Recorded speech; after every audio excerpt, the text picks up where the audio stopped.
गइला तू विदेशवा हो, लाइके गवनवा छोड़ला भवनवा, चली गइला तू विदेशवा हो, अरे चली गइला तू विदेशवा हो।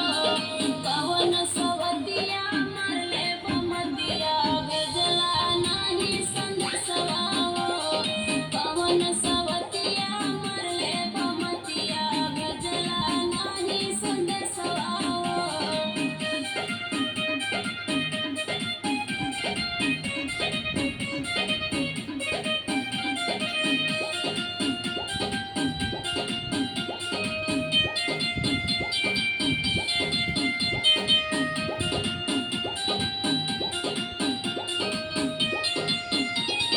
सासू ननदिया बोलती बोलिया, पियवा नाही सहाला हो। अपना मेहर के दर्द बलम जी तोहके नाही बुझाला हो, तोहके नाही बुझाला हो।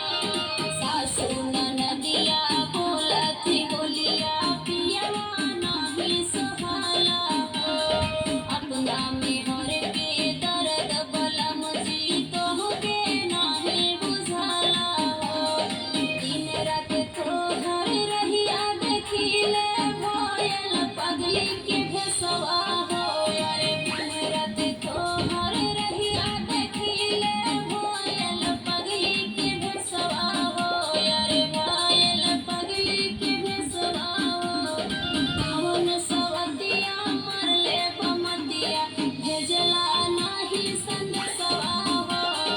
कवन सवतिया मरले बमतिया, भेजला नाही संदेशवा हो। भेजला नाही भेजला नाही संदेशवा हो।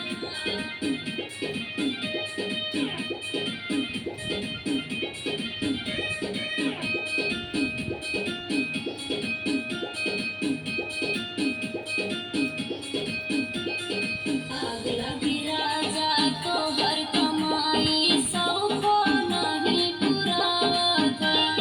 सगरी कमाई न जाने कौने डैनी पर लुटावत, डैनी पर लुटावत। आग लगी राजा तोहर